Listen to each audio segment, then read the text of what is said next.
కేంద్ర ప్రభుత్వం చేసింది ఎస్సీ ఎస్టీ రిజర్వేషన్లలో క్రిమి లేయర్కు నో.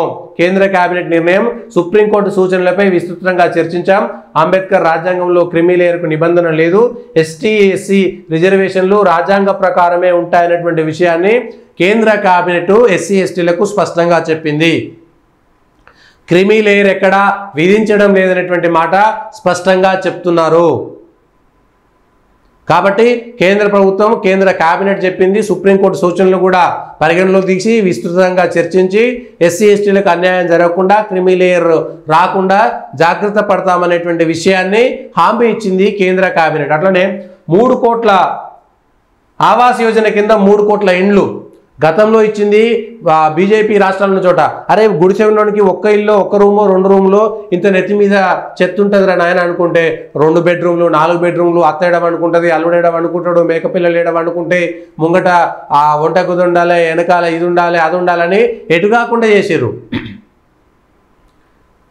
40-50 ఏళ్ళ నుంచి దేశంలో ఇండ్లు కడుతున్నా కూడా ఇంకా ఇండ్లు కట్టాల్సిన ఇండ్లు కావాల్సినటువంటి వాళ్ళ సంఖ్య ఎందుకు పెరుగుతుంది?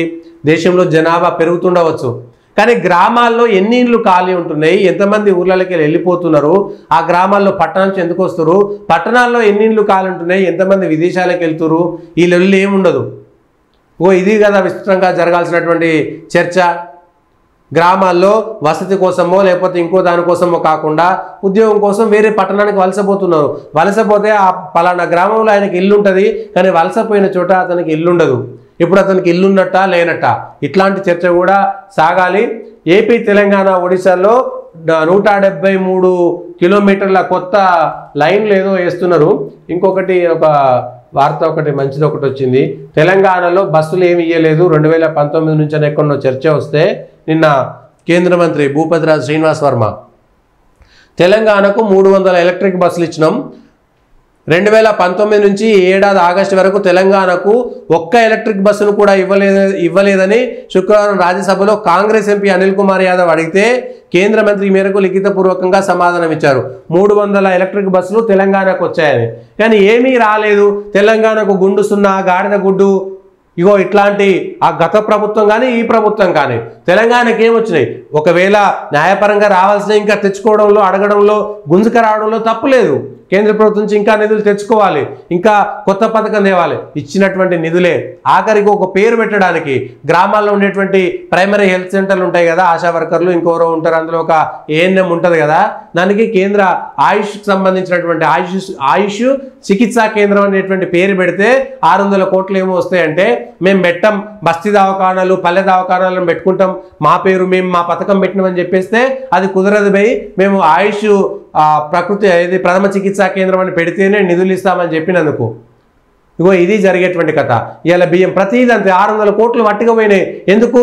కేవలం మీ పేరు కోసం కేసీఆర్ గారు చేసినటువంటి నిర్వాహకం వల్ల 600 కోట్లు పోయినాయి. అట్లా కొన్ని శాఖల వారీగా తీస్తే కొన్ని 100,000 కోట్ల రూపాయలు మీ అనవసరమైనటువంటి ఇగో వల్ల రాష్ట్రానికి రావాల్సిన నిధులు పోయినాయి. భద్రాచలానికి 100 కోట్లు ప్రసాద్ స్కీమ్ కింద వస్తే డిపిఆర్ ఇవ్వలేదు. కేంద్రం నుంచి ఆ కేంద్రానికి మంచి పేరు వస్తుందని. ఉప్పల్ ఎలివేటెడ్ కారిడారు ఎందుకు ఆలస్యమైంది? రాష్ట్ర ప్రభుత్వం నిర్లక్ష్యం కాదా? కావాలని చేసినటువంటి నిర్లక్ష్యం కాదా? రాజకీయం తెలిసిన ప్రతి ఒక్కరూ తెలుసు, ఉప్పల్లో ఎలివేటెడ్ కారిడార్ ఎప్పుడో 3 ఏళ్ల కింద అయిపోయేది. కేవలం రాష్ట్ర ప్రభుత్వము కేంద్రానికి పేరు రావద్దని ఇచ్చినటువంటి కేవలం ఒక్క అంశం పైన మాత్రమే పోయింది. మీ రాజకీయాలు మీరు ఏమైనా చేసుకోండి, వచ్చింది కడిత అయిపోయేది కదా ఈ పాటికి. అట్లా మీ రాజకీయాల వల్ల నష్టపోయింది.